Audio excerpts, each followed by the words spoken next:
Nuestro país, como muchos sabemos, es uno de los más ricos en historias y leyendas. Incluso en historias y leyendas sobre tesoros, que es algo de lo que México goza más por toda su historia pasada que tiene desde tiempos muy antiguos.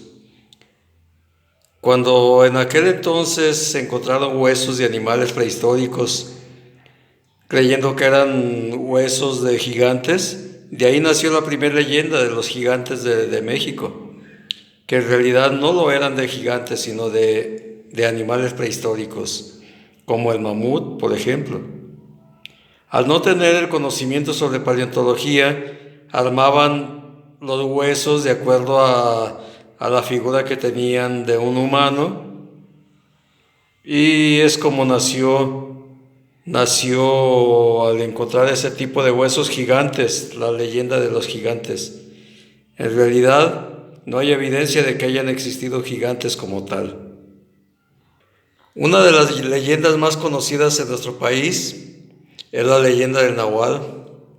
Una leyenda que nació allá en la época prehispánica, cuando los indígenas mexicanos creían que el Nahual era un ser mitad hombre, mitad animal. La leyenda del Nahual se conoció en muchas culturas, no nada más la mexica, no nada más la tarasca, no nada más la maya, porque hasta los mayas tenían su propio Nahual. Incluso, como lo acabo de decir, cada pueblo, cada grupo indígena tenía su propio Nahual. Esta es una figurita de cobre de esas épocas. Vean su cuerpecito. Su cuerpo es de animal, es de humano, perdón. Su cuerpo es de humano, aquí pueden ver las costillas del animalito. Mitad animal, mitad hombre, mitad animal. Eso era el Nahual. Pero realmente, ¿qué significaba Nahual o qué era un Nahual? El Nahual es el nombre que se le daba a un hechicero, a un brujo, a una persona que tenía las características de chamán, de curandero. Ese era un Nahual. El Nahual se distinguía por esas características, inclusive la palabra Nahual tiene un significado propio. El Nahual significa mi propia personalidad o mi propia vestimenta. Eso es lo que significa Nahual. Existía la creencia de que el brujo, hechicero o chamán tenía la capacidad de convertirse de hombre a animal o de animal a hombre. Era caracterizado por diferentes formas, porque no era nada más un nahual perro, un nahual coyote, un nahual zorra o un nahual tecolote. El nahual tecolote pues era una de las conversiones de hombre a animal. Y los chamanes o brujos, como lo muestra este anillo prehispánico, pues eran personajes reconocidos por su sabiduría, porque tenían esa capacidad de convertirse de hombre a animal. Eso es lo que los distinguía a los chamanes. El chamán búho se caracterizaba por ser un animal nocturno, o un hombre nocturno, o un medio hombre nocturno. Por eso se dice que Tezcatlipoca era el protector del chamán de la noche, porque el chamán por lo regular salía de noche.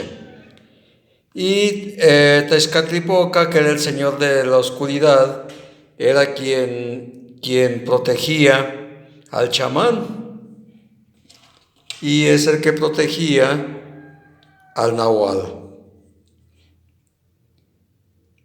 Así es de que, pues, esto es parte de la historia de nuestro país.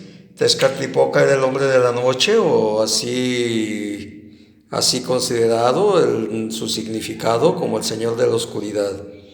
Muchas veces los españoles, los conquistadores, decían en sus crónicas que en la noche salían a cazar y cazaban animales o cazaban algún animal que merodeaba sus fincas, que en ese entonces ya se estaban construyendo a raíz de la conquista de las huestes mexicanas.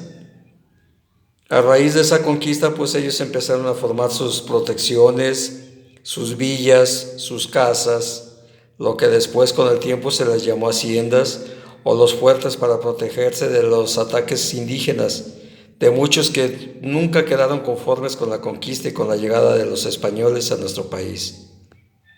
Aún en la actualidad, aunque no lo crean, sigue habiendo mucha controversia con ese tema de la conquista, de que si Cortés fue un invasor, fue un asesino, fue un conquistador o fue un hombre que trajo cultura a nuestro país.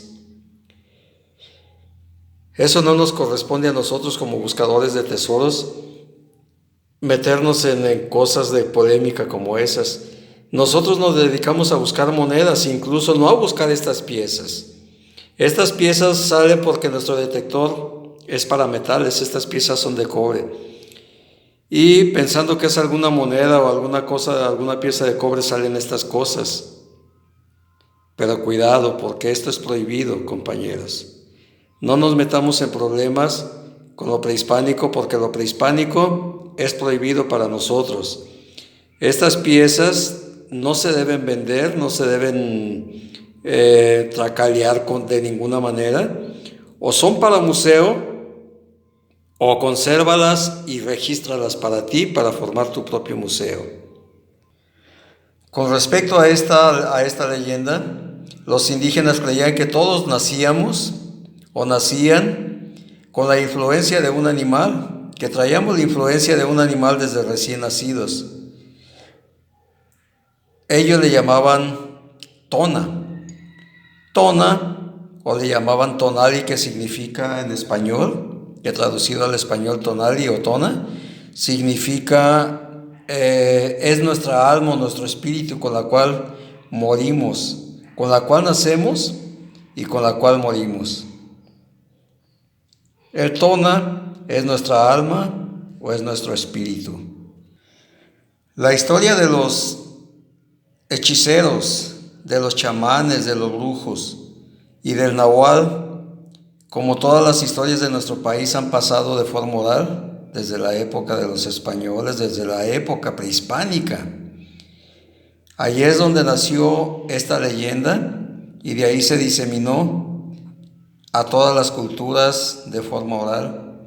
A raíz de que hay lugares donde aún se cree, hay comunidades de pueblos en nuestro país que, aunque ustedes no lo crean, aún creen en el nahual. Aún creen que aún existe y que se aparece. Bueno, amigos, esta historia del nahual, esta leyenda del nahual, está basada en lo que he escuchado durante muchos años, durante muchos lugares, incluso a lugares donde voy. Me dicen, no te metas a buscar en cierta parte porque se aparece el nahual. De ahí es de donde me nació hacerles esta breve historia de la leyenda mexicana, de la leyenda de nuestras culturas que ha perdurado por muchos años, la leyenda del nahual. Esto fue la leyenda del nahual. Aquí en Jalisco existe un pueblo, una ciudad ya, que se llama Tonalá, donde aún predomina muchísimo en su cultura y en su arte, lo que viene siendo la fabricación de nahuales, convirtiéndose en un arte, en un arte para ellos, para Tonalá. Muchos saludos, y esto fue la leyenda del nahual, basada en una de mis figuras encontradas sin querer en el campo, sin proponérmelo. porque nunca sabemos qué es lo que va a salir a nuestro paso con nuestro detector de metales.